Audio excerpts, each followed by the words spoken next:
What's up everybody, welcome to Money Management channel. My name is Andrei and today I'm gonna be doing an update on MMTLP and FINRA saga. I got the cash in the bag, stadium packed, born a rock star in this life, gonna live it up.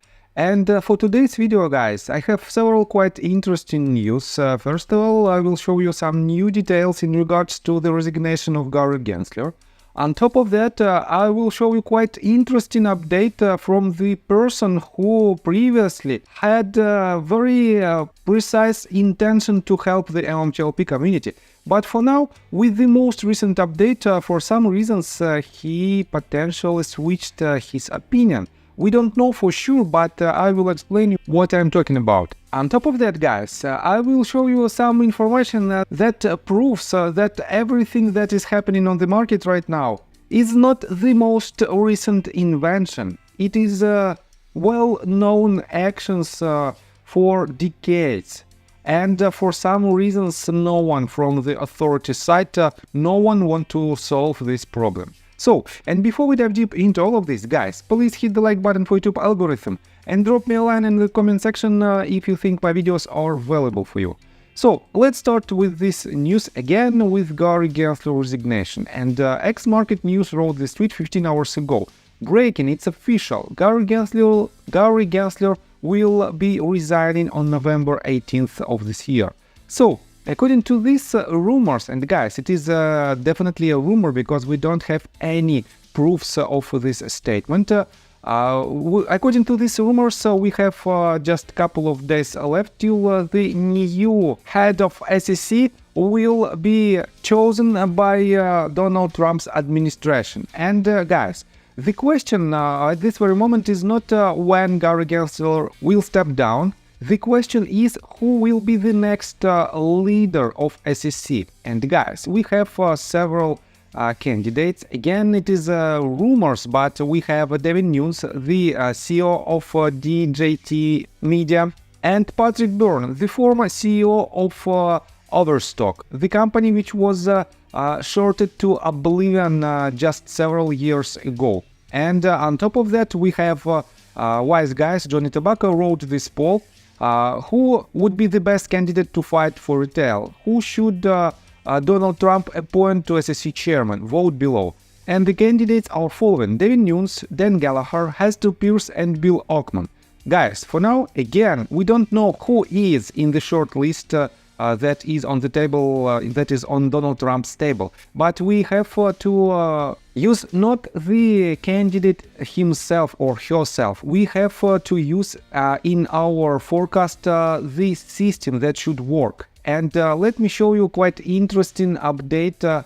And by the way, first of all, I want to show you that Gary Gensler is still extremely silent on his Twitter account.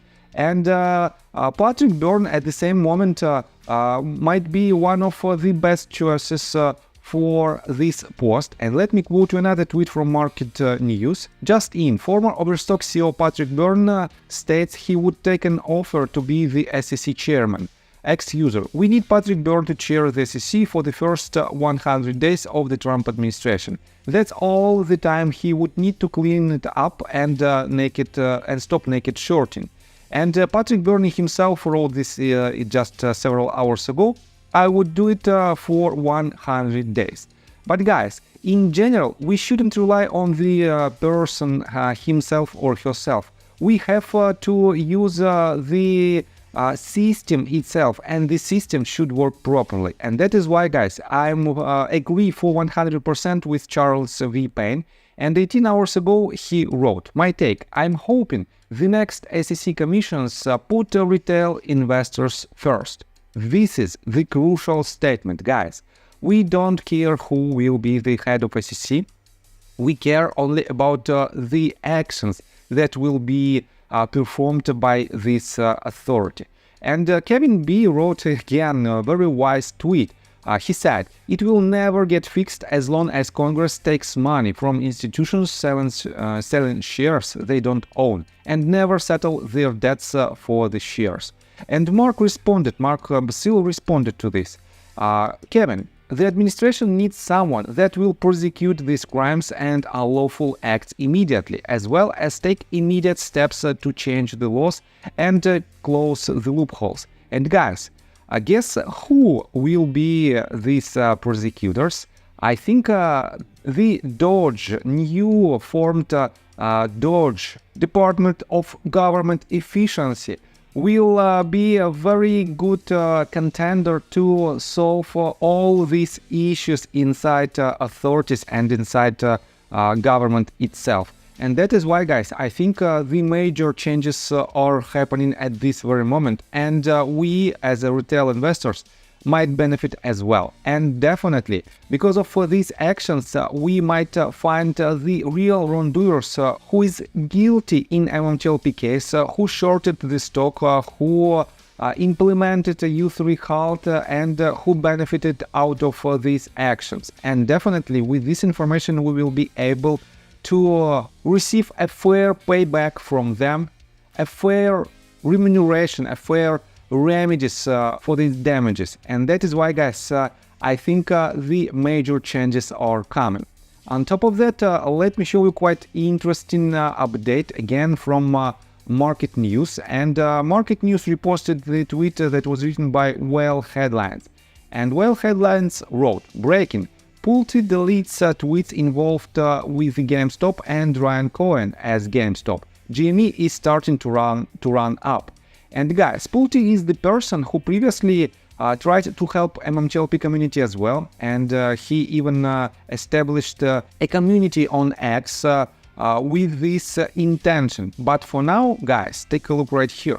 Pulte deleted all of his tweets, and I have to admit that it is quite weird behavior, because he was chosen to work for Trump administration, and I have to admit that it is quite suspicious actions, at least that raises some questions for Pulte, and definitely we have to see the answers. Not have to, but I would like to see an answers on these questions. So let me show you another quite interesting update from RareDD. He responded to the FINRA's tweet that FINRA wrote 11 hours ago. FINRA sanctioned several respondents for violations involving accounts for seniors. Learn more at this link. And RareDD wrote, all of these actions don't distract from the fact that FINRA ignored their own Rule 6490 in a variety of ways, including modifying the initial MMTLP corporate action, then revising the corporate action without deeming the initial corporate action deficient. Where does it say that FINRA can force an issuer to use a corporate action created by FINRA? How can two deficient corporate actions reach FINRA's daily list? Why is the SEC in contact with FINRA's OTC corporate actions team regarding the MMTLP corporate action before the corporate action was posted? Why was Pete Sessions in contact with FINRA before the first MMTLP corporate action? Why did FINRA proceed with the initial corporate action a day after beginning a fraud and manipulation investigation, another violation of Rule 6490? Why has Esther Pierce claimed that the SEC doesn't know what to do? And guys, these are the questions that will definitely lead FINRA to even more violations on the US stock market. But guess what? They don't want to do it because they are involved in this saga, and they are the part of this U3 halt, because U3 halt was implemented by FINRA itself. And we have no information why did they do it. Basically, we know why did they do it, but we don't know their explanation, except quite a random phrase that it was made to protect the market. So, and let me show you another update from RareDD. He wrote this: it's nothing new. The SEC has long known about the schemes carried out to circumvent Reg SHO. Read all about it from 2013. The rules have been in place, but they aren't enforced. Why, Esther Pierce? And he added the link to the SEC official website where we have clear explanations of Reg SHO obligations and how everything should be done in order to see the proper work of entire system. And it was published, this article was published in 2013. And for more than 10 years, for 11 years to be precise, we have this information on the table, but no one from authorities' side want to use it in order to prevent these illegal actions. So let me show you another quite interesting update again from RareDD in response to Pete Sessions' tweet. Just a couple of days ago, Pete Sessions wrote, "The GAO has reported $2.7 trillion in fraud and improper payments since 2003. It has been my mission as chairman of the subcommittee on government orientations and the federal workforce to investigate and stop this waste, fraud and abuse." And RareDD wrote this. "The irony here is that USGAO also called the SEC's oversight of FINRA's inefficient." You remember FINRA, don't you? That SRO that you contacted before they posted the MMTLP corporate action that were modified by FINRA, resulting in a U3 hull due to the built-in deficiencies. Didn't you also promise your constituency share count? Now you are using border wall metaphors to appeal to 47, Elon Musk and Vivek, as though you are on board with their mission. We don't believe you, Pete. First, do what you said you would do for the MMTLP community. And guys, Pete Sessions promised us to help to see the proper answers from authorities, but for some reasons, and again, we know what these reasons are, he doesn't want to do it anymore. And let me show you another, in my opinion, quite important tweet for today's video. Kristen Shaughnessy wrote it and John Burda reposted it.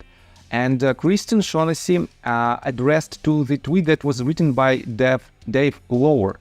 And he wrote, "I was wrong to think that the SEC had the institutional ability to take on the market makers. One of the staff at the SEC told me SIFMA, the Broker-Dealer Association, practically has an office at the SEC. Regulatory capture is a fundamental obstacle to any change at all."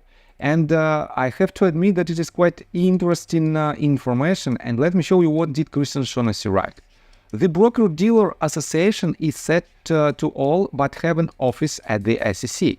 Why isn't anyone at the SEC or Congress brave enough to hold a press conference and call out the regulatory capture? Is it because a cushy, high-paying job after leaving office is more important than one's integrity?" And guys, I have to admit that a lot of people who previously worked for SEC or FINRA, right after their resignations from these posts, they start to work immediately for the companies that they had to regulate. And in my opinion, it is a pure evidence of conflict of interest, and it is a pure evidence that the system should be changed, and we have to see more investigations inside the authorities. And guys, let me tell you my personal story. I have a wife and 2 children aged 11 and 15, as well as a small dog.